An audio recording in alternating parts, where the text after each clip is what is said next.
Hi, and welcome to this week's episode of Bob Save the King with me, Mr. Waldy, and my good friend Jimbo Joy. Hello there. Hello, how are you doing? I'm pretty damn good. I'm absolutely fantastic, as they say in France. Excellent. Exactly like that. I'm sure they do. We've both had some exams these past weeks. How did they go?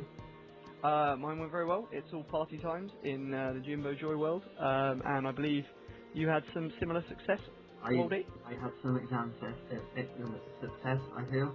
Just have to wait until I get the results to make sure Wonderful. that I did actually succeed rather than failing miserably. Yeah, same. Well, thanks everyone for listening to the last week's very, very short podcast. We hope you enjoyed it. It's got a few less views than we're used to. Big sigh, which is outrageous. I'll put that down to exams. Everyone's been doing it. Everyone's been doing it. Temujin, I think, finishes his on Monday, from what he was saying. Outrageous. Do believe so, yes. And yeah, but that was just. Yes. So obviously this podcast is going to be a bit longer to make up for it because you know, that's how we roll. But if you ever find yourself with some time and you think, what can I do with my time? Why not check out our old podcast? This is episode 9, I think. So 8 others to listen to. Go through the channel. Remember to shout, and don't just shout on stage. Shout always if you like. Mention articles. Talk about us on the forums. Send us some feedback, and most importantly, go through on the YouTube channel and watch the video so we can see, how popular and how famous we really are. Show us your love. Show us your love. And somebody who has been showing us his love is the fantastic Aphex Twin 00, who has composed us some wonderful music, which is the beat you can hear in the background. He's done some production stuff, which basically means that we don't have to hear Waldy's mic fuzz the entire episode. Thanks, Waldy. And so with that, we're moving on to the first topic, which I will let Waldy start from his high position as king, which is Bob Boblo's house. There is a shadow looming over Bob Boblo's house.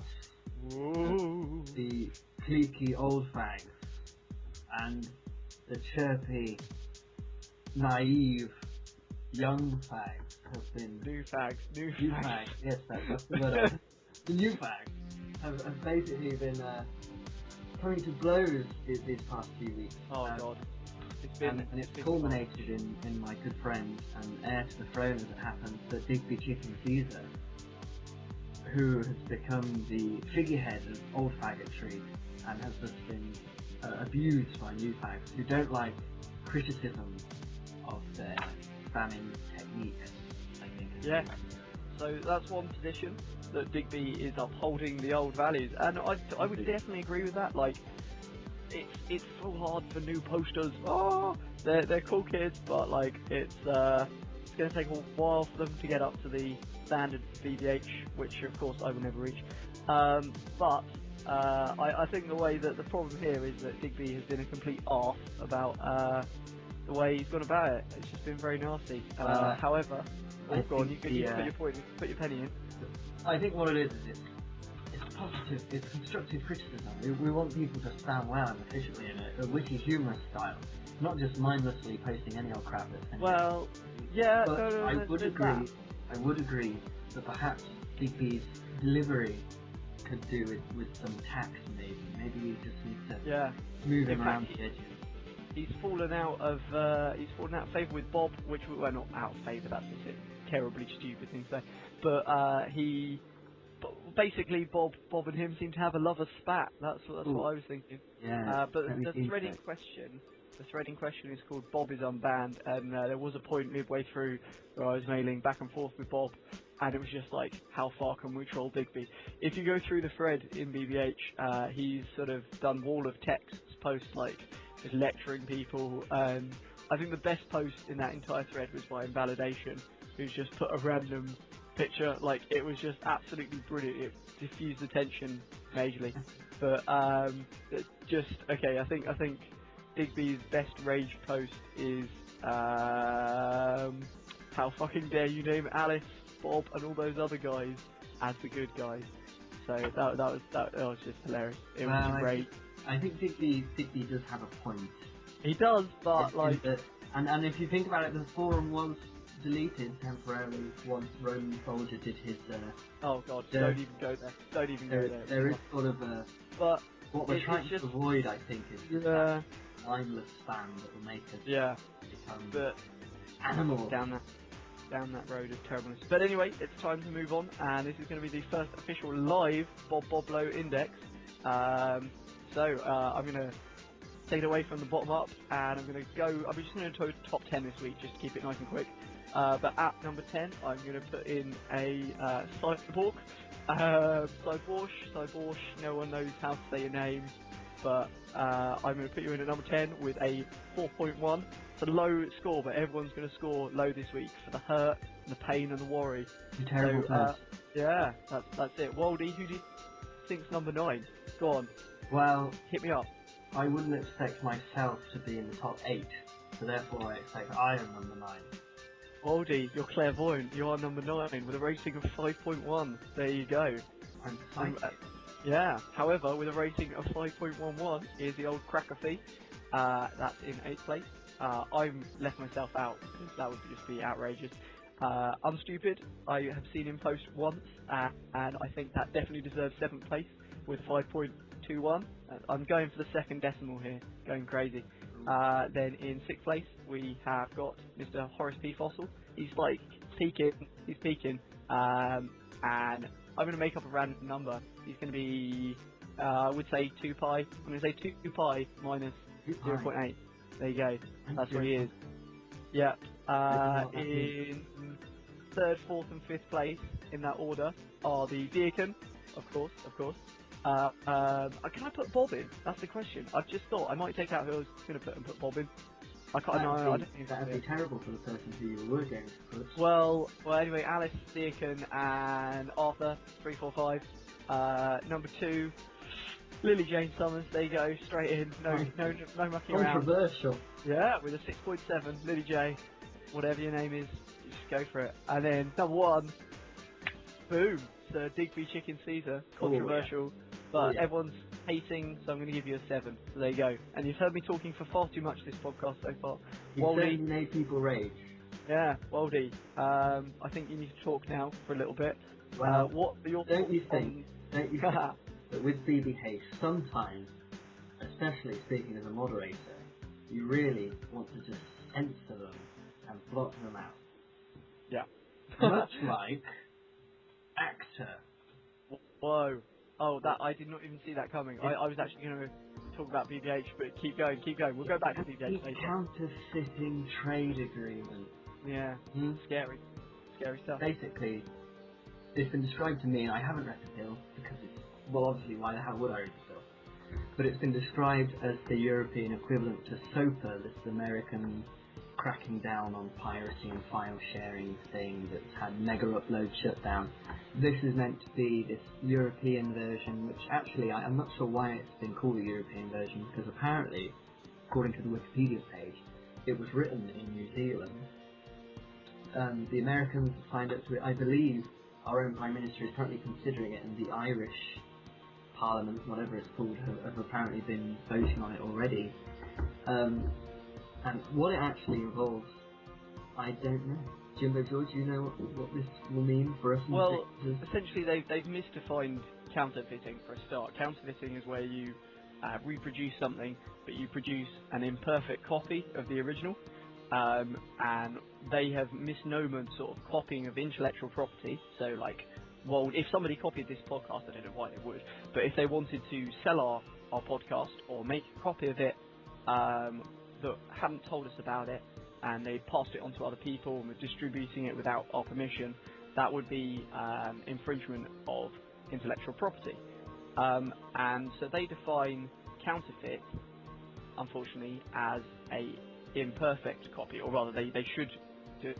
But if you copy an online file, they're trying to put you liability for copying that file, and basically it's going to make it a lot more difficult to use other people's content if you're reviewing and critiquing, and basically a lot of websites such as YouTube that do moderate their own content but still have copyrighted material on them are going to be subject to a lot stricter controls, which is worrying. It's kind of like free speech, because if you're trying to critique a news article or a news organisation, then it's going to be pretty difficult to do if you can't use any of the footage. True. That's a terrible overview by a terrible idiot like me, but if you understood some of that, good news. Another good news is gaming news, because the map packs for Modern Warfare 3 have finally hit Xbox. Unfortunately, not good news for me, as I have a PlayStation 3. Oh. Some of us don't have Modern Warfare 3 at all, so you just have lucky. But there is one game that I will be getting soon. Having played Portal 2 on PlayStation 3, Waldy has persuaded me to get it for PC. So I myself have just spent all afternoon playing Portal 2. I was traumatised when Wheatley, voiced by Stephen Merchant, becomes evil. He seems very easily persuaded. Yeah. Well, the thing is, actually, I've just had a magical thought. If we do the co-op together, it's possible we can screen record it and then use it as like the backdrop to our podcast, or maybe just do an episode of us running around and recording what we're saying while playing this co-op game. So that's if you think you can work the computers to make that work, then that'd be awesome. That'd be really good fun. So that's gaming news, and our next part of the show is going to be the awesome "What Would Diakon Do" section, which is what section? Sorry, can you say that again? What Would Diakon Do section. Oh, I was hoping you'd do it in the voice. What would Diakon do? But father, I don't want to rule these lands. I want to sing. Yes, exactly. If you've been a long-time fan of the show, you'll know exactly where that's from and how terrible I am at doing that. So, Waldy, you're walking down the street. A mugger approaches you, and he's got a sign saying, "I'm a mugger." But you're with Diakon. What would Diakon do? I imagine he is a man of few words, but what he does say is worth paying attention to. And one such thing, that doesn't make sense. Such things as, "You've got some ball." So I imagine Diakon would say to the mugger, "You've got some ball." Presumably trying to mug us, which would intimidate the mugger because he's a young Japanese boy. Into Yao or whatever that god awful. Yowie, yeah. The Yowie. He's probably just showing some of that, really. Hey, mugger, get a load of this. Exactly. I think that he would probably be more ineffective than any other person in the entire world for fighting off that mugger. So that's your question. Waldy, ask me something that Diakon might do, or I should give the answer to. You are shopping with Diakon, and you want to go into Ann Summers for whatever reason. What does Diakon buy? Well, Diakon first of all buys a sailor's hat, which is straight off his favourite accessory, just because he works that way. Then he buys a 8-inch black dildo. And then he goes home and gets fisted by Digby. Right, I think that's the end of that segment. So let's move fisting. Exactly. Has apparently fisted the BOE this week. Yep, that comes to us recently. It's not really true, but Waldy, give us a little overview of what happened with the extra cash we've received. There was extra cash received, you see, and glorious President Craven couldn't really wait around for Congress to do a donation. So what he did was he did some dealio buying the defence system in a hospital in order to basically transfer money.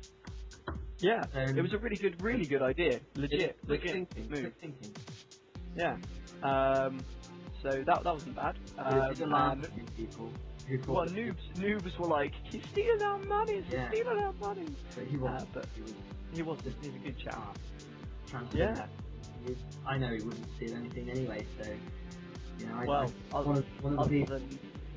I think he probably might steal Diakon's man Unity, which has been taken many times by Roman, but still nonetheless, everyone would steal Diakon's man. Well, you can have it surgically replaced nowadays anyway, Diakon's had several hundred times.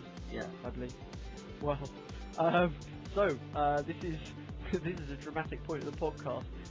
We're going to have an interview coming up just to round off the show, but it's only likely to be with one of us rather than two of us. So I think from myself and from Mr. Waldy, goodbye, and Bob save the king.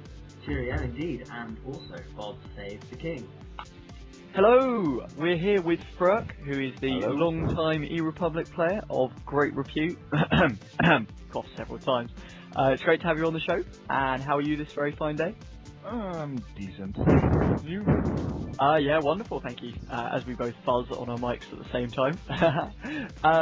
So we've invited you on the show today. I think we should probably jump straight in with the e-Republic references. So, when did you start playing e-Republic? February 2009, I think. Yeah, and you... 442. Okay, and you were like quickly attracted to the game, obviously, and really addicted. Yeah, I guess I fell victim to the addiction. Yeah, and so you kept coming back and playing, and eventually you got quite high up in the Phoenix Alliance. Correct? Yeah, and then you obviously met Waldy, our king and chief troublemaker. And then from there you moved to the EUK, which we were thinking was around October, September 2010, something like that. I had a small break in the UK a few months back, must be May 2010. Yeah. But I left for good in September, October 2010 and joined the Unity Party. Ah, there you go. And then you were a Unity Party CP, and had a term. And then joined the UKRP, I believe, and have been there ever since, in a mire of inactivity. Correct. Oh, the motivation to do anything in this game, exactly.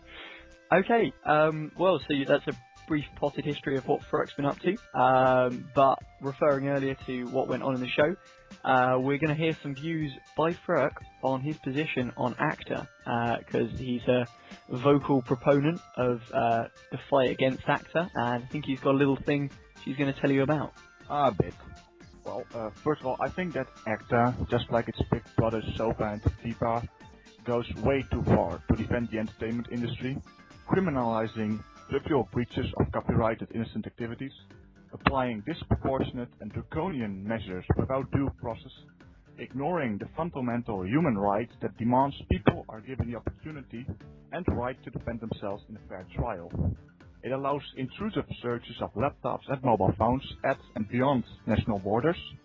And it's not surprising either that the entertainment industry has been vehemently lobbying for ACTA in major countries. But something I do find surprising is that political leaders and members of the European Parliament have tried their hardest to exclude other members of Parliament who did not share their pro-ACTA enthusiasm. Fun fact, all of the treaty's meetings were held in secret, and the signing of the agreement was done as quickly as possible, a deliberate act done solely to limit the amount of protesting. I think that makes my objection pretty clear. Yeah, well, definitely. Well, you're definitely agreeing with preaching to the converted almost, because we definitely, myself and Waldy, agree that it's a really bad thing that's just going to limit what you can do with the internet. And well, according to ACTA, you two are, just as I am, a criminal. Yeah, we are. I mean, thinking is going to be a crime, definitely. So, that's the end of... I guess the UK has some people that don't really mind not being able to think. No, that's precisely right. But it's a bit serious, so we're going to move on to the second part of the interview, which is, of course, what would Diakin do? So we're playing this game now with every guest that comes on the show. Myself and Waldy have had a bash, and so I have a question for you, Frerk. Alright. Here we go. What would Diakin do if he was CP of the EUK? I think he changed the citizen message and load it full of yaoi. Yeah, that's definitely true. I think the amount of gay vibes that would be spread, I don't know whether it's a bad thing, but the amount of man love going on with Diakin in charge, it would be pretty terrible. Definitely. Well, I must say that I like how he always refers to himself as a bisexual. Yeah. While never, and I mean literally never, explaining any sort of attraction to the female body. Yeah, he's never hit on Mitty, which is a standard point. And Mitty, we're going to try and say much every other. Yeah, it's exactly. Not Eddie, it's Mitte. Yeah, that's precisely. I cannot say Mitty. Your name, Mitte. Mitte Kemaus. Mitte Kemaus. Okay. It's mouse, not mouse. Mouse. Mouse. Mouse.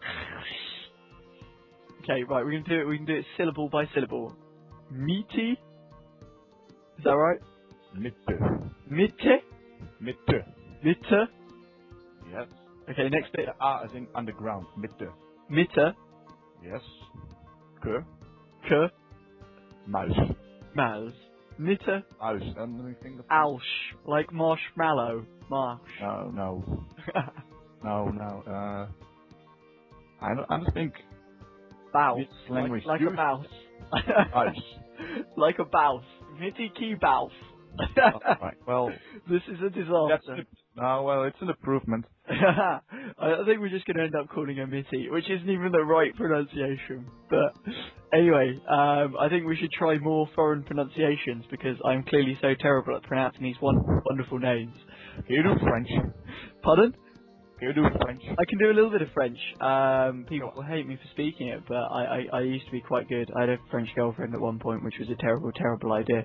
But yeah, I can do like je voudrais un croissant pour mon petit déjeuner, which is a fantastic Frerkly.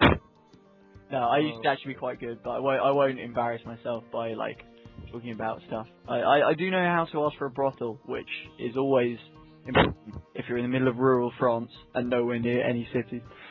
That implies you'd want to enter a brothel in France. Yeah, I know. Amsterdam pretty much has the lockdown on that. I hear. Yeah, definitely. Exactly. Right. Well, it's wonderful to have you, Frerk.